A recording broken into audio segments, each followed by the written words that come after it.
What is something a lot of people find attractive that is actually a turn-off for you?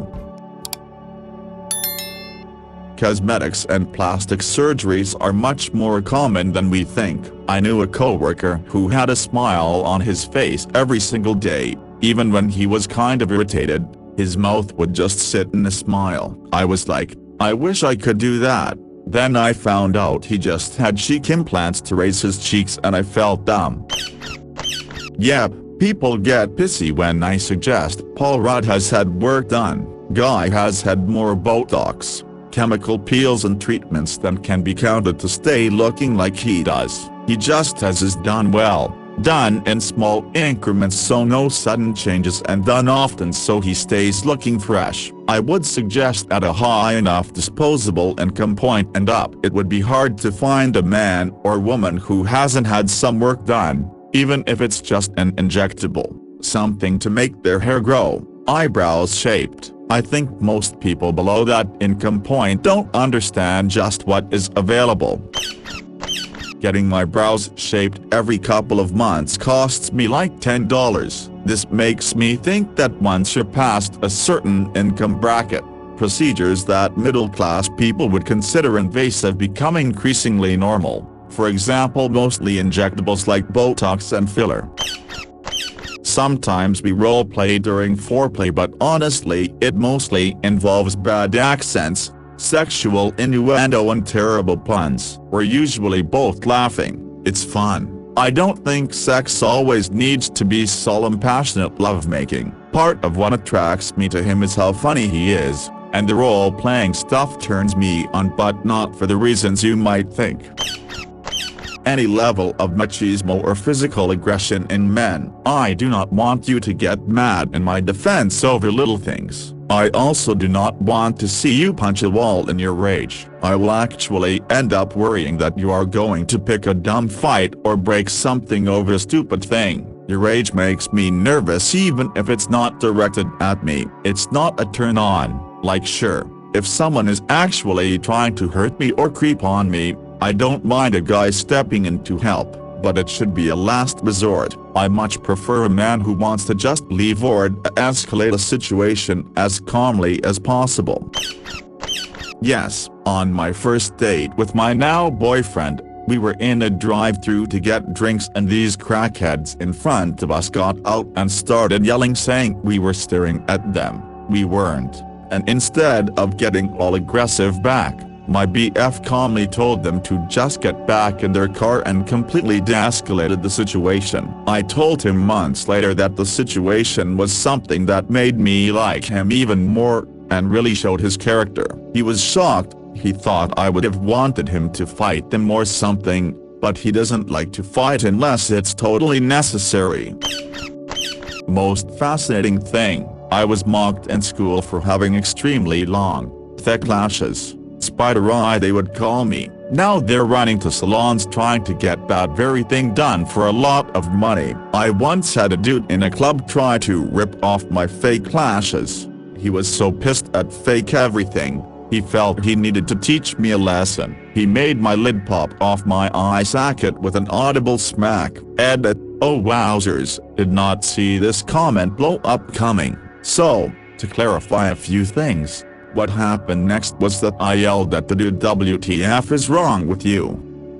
Slapped him in the face and walked away. Luckily he didn't follow me, and we didn't run into each other that night again. The comments have made me realize that this was assault, something that I never saw that way due to being used to much more intense assault experiences, so I never pressed charges or had him thrown out of the club. Back then I didn't think of it as assault. I just considered it really bad behavior. Thank you everyone for the validating and encouraging words. Regarding a picture, I had one up for a while, then this comment blew up and I am adamant about protecting my privacy, so while I understand the curiosity, please also understand my need for anonymity. Thanks again and have an awesome day. Night everyone. It's interesting how men can have strong preferences for high voices or low voices. I have a pretty low voice for a woman, and my college boyfriend, who in retrospect was kind of an asshole, used to tell me how he wished my voice was higher because it would be more feminine. Then the next guy I dated absolutely loved the fact that I had a low voice and said that really high voices were a turn off for him. I don't know if it's just a coincidence, but the first guy who liked high voices tended to be attracted to younger women, not literal children as far as I knew, but 18-19-year-olds, while the second guy tended to be attracted to older women, not like elderly women, just somewhat older than him. A girl in my friend group in high school had a very low breathy, raspy voice, and it was very uncomfortable because it made her so attractive to me, like she was already quite pretty, but that voice made her an 11/10, and it was so hard not to ruin the friendship by admitting my feelings, from a stranger on the internet. Your voice is beautiful and so are you, and anyone who tries to make you feel differently about it is an asshole. 9. Thank you for your kind comment. I never thought too much about my voice until some boys started speaking super low to me and laughing in elementary school and telling me that I sounded like a boy. Unfortunately, that has stayed with me, and sometimes I feel myself talking in a higher tone on purpose to make up for my insecurity. A boy said I had horse teeth. This was a sad confirmation of the time I went to the child dentist after they grew in and he measured them and said they were the biggest teeth he's seen out loud. Plus I have a downturned mouth that perfectly frames the pair. I guess at least chicle teeth are hot. RN. The hygienist the last time said I had nice thick teeth and it was desirable. I'll just smile with my mouth closed forever. I'm curious if she ever tried deepening her voice to sound more mature. I had a friend with a high baby voice that was promoted. She said one of the things her female boss told her to do was to deepen her voice and to talk slower. In order to get more respect, she told me she was very insulted that her boss told her to do these things. She was talented and wouldn't change for other people. But sure enough, a few weeks later she followed her boss's advice and was getting a lot more respect and a lot more done. I also can't help but wonder if some of the ladies mentioned in this thread who raise their voice around guys aren't doing the opposite, lowering their natural voice in order to get more respect. I have a naturally high-pitched voice and I absolutely lower my voice on purpose, especially at work, but in almost all settings. I do think it has helped me at work, and I've tried to, delicately, recommend to some female employees to try the same thing. Bullshit that I have to do it though. Wish I could just talk in my normal voice without people commenting on it. They still are. They just make some relatively cheap tees with lots of branding because it really pays the bills. They still have great ready-to-wear designs whose quality is par with the ones who don't work in that market. Hermes, Balenciaga, BV, etc. Same happens in the luxury car industry. Every luxury car maker has an ugly gaudy SUV now, and in most cases it's their best-selling car. It can tarnish the brand a little, but it pays for the nice stuff. Once I was sitting in my mom's car playing Minecraft at the very back of the car while she was picking up my dad, and a bunch of teenage boys came up to the car and I thought they were about to steal the car, but nah, they just started taking pics, and at one point one guy was holding a door like he was about to get in and drive. After their photo shoot they just left. I'll never understand why people do these things.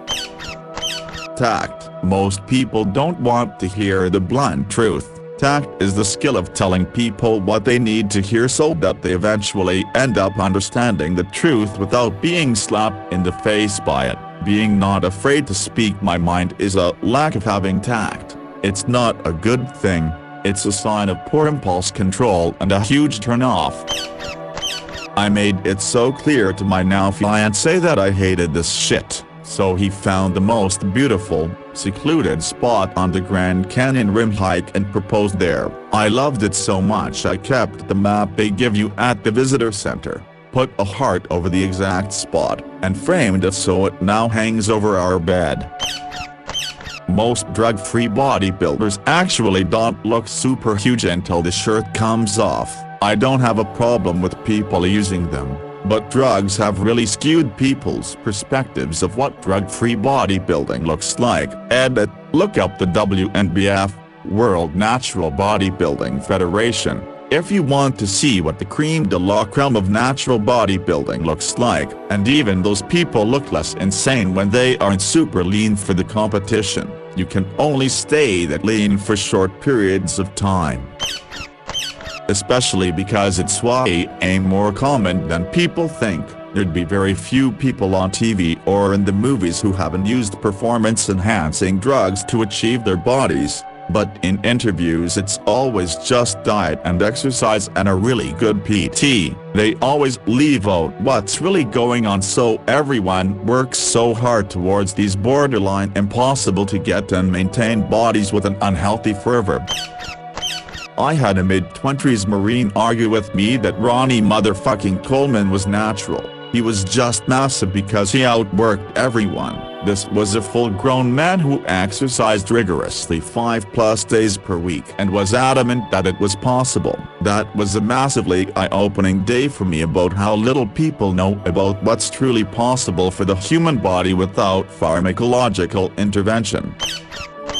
I read somewhere that women don't actually like criminals, but those who are willing to break the rules in fun ways that are ultimately benign. It's more about the carefree, energetic, and exciting attitude than the breaking the law. Some people also have a hero complex and want to take on the role of the redeemer in their own little fantasy. Agree. When I think back to being in college and seeing girls saying they liked bad boys, what that typically actually meant was that they liked guys who were fun, outgoing, confident, and liked to be social, do a lot of things, riding a motorcycle, wearing a leather jacket and having a couple of girls you could call when you wanted to have a good time made you a bad boy. Not getting into bar fights, being a criminal really didn't have much to do with it, all told. Knew a girl who has a thing for bad guys, finally went on a date with the well-known awful guy, texted me 30 minutes into their first date, "Can you come get me from?" Dude suggested that city as their first date. She's like a bit far but okay. Dude was doing 120 miles per hour plus to get there, and ditched her when they got there because she was crying. Go figure. Speed limit along that highway is between 30 to 70 miles per hour. The way some girls try to get perfect eyebrows. Yay, I get no one likes a monobrow even on guys, but a girl I know looks like she's 2 Nike logos and it's all I can see. I'm bad for not looking people in the eye, but with her I must look real attentive. Edit: thank you for all the upvotes. My friend thought he was clever for getting 1K likes on Facebook. I've kicked his ass. A big dick. It's intimidating and all I can think is ow. Edit: a lot of questions about how big is too big. Let's just say I call my G-spot Waldo because it's always hiding and neither extra length nor extra girth have found him, but agility has come close. Anything over 6 inches lengthwise and like a teenager's hitchhiking thumb size widthwise is too big for me personally. 4/6 length is perfect. Even under that is fine as long as it has the agility of a ravenous snake. Edit 2. I feel like people are misconstruing my thumb analogy. I don't mean the thickness of a thumb. I mean holding it sideways like a hitchhiker. So, 3½ inches maybe?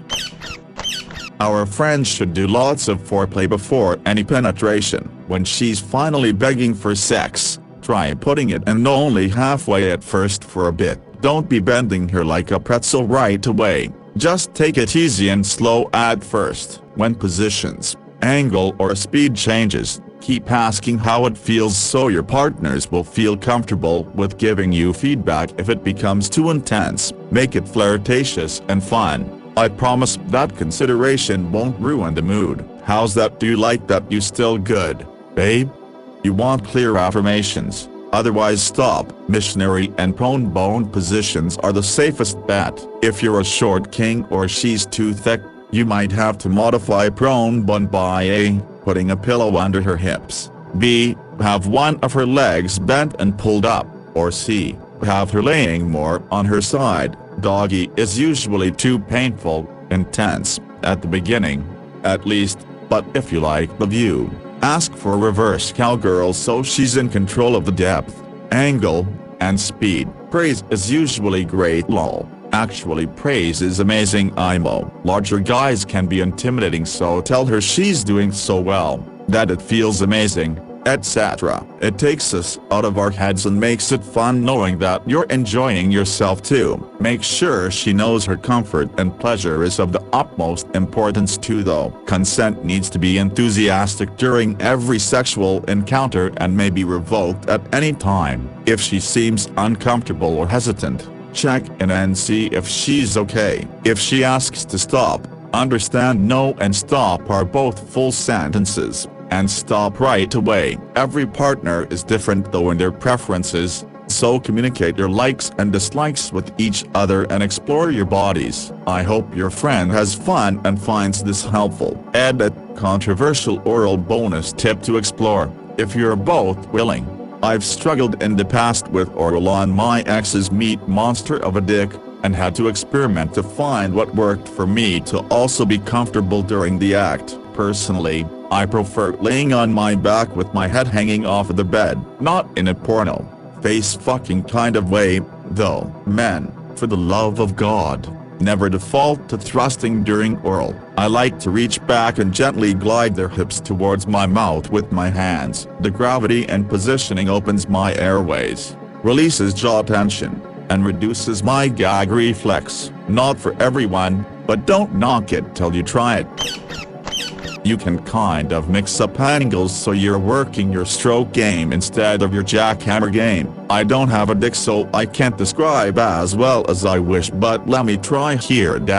If you slam the dong straight forward, you're going to make a beeline for her cervix. Being nailed in the cervix with a big dick, at least for me, at least with an id, can feel exactly like getting kicked in the balls. It's a deep, nauseating ache that starts in the impact zone and kind of spreads up through your lower gut, makes you want to curl into a ball until it passes, which takes way longer than you'd expect. If you slow down and do a kind of scooping motion, that'll kind of press into the back wall, instead of making a straight shot for the cervix. It'll give you a little more control and should give both of you some deeper pressure. It'll also let you focus more on how your parts feel on each other, rather than just being the empty space between cervix slams. Honestly, I can't stop picturing that one scene from Wet Hot American Summer 2 where Jolo Truglio's character teaches another character how to fuck. It's not the least accurate thing I have ever seen.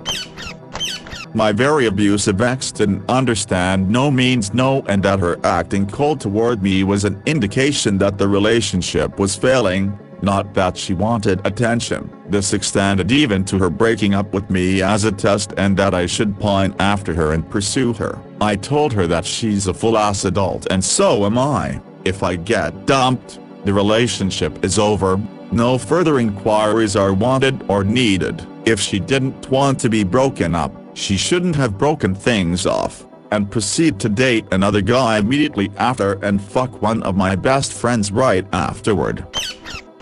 A long time ago I had a friend set me up with one of her friends, and I'm not one to play the whole "oh I have to wait a few days to text" bullshit. When we had our first date, I started texting her randomly, usually at the end of the day, just asking how was your day, and shit like that. Not over the top constant, literally just that at the start. Then my friend called and told me, "You're texting too much, chill out." So I said cool, I'll just stop altogether then. She was like, "No, you don't have to do that." I was like, "Nah, fuck that. I don't play that stupid game. If once a day toward the end of the day is too much, then I'm done." Luckily the girl texted me and told me she never said to our friend that I was texting too much and she was cool with it. I still fucking hate texting though. Edit. Yes, I'm well aware that the girl probably did mention it to my friend. Lol. I just let it go. Plus, if you knew my friend,